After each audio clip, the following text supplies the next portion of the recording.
Follow the suggestion in this video to get the best out of my coffees. Let us brew coffee from Uganda together. This is Mzungu Project from the Sipi Falls region. The variety is SL28 and the process is Gardelli Natural. For more details, please visit our webpage. To let the natural flavors of Mzungu shine, we recommend this recipe for V60.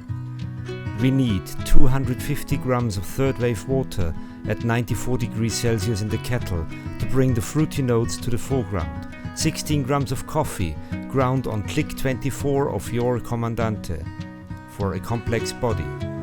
Now we rinse the paper to avoid any papery flavors in the cup and to preheat your equipment. Add the ground coffee and shake it for an even extraction. Now, the first pour, 40 grams in 7 seconds, soft circular movement. Water and coffee get in contact and the CO2 from the roast process is released. After 20 seconds, we add another 80 grams in a soft circular movement. This takes about 15 seconds and triggers the fruity and sweet flavors and the lovely acidity of this coffee. After 55 seconds, we start the last, rather active circular pour.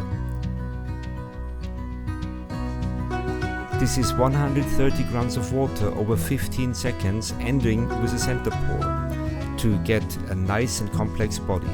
Swirl it in the end for an even extraction.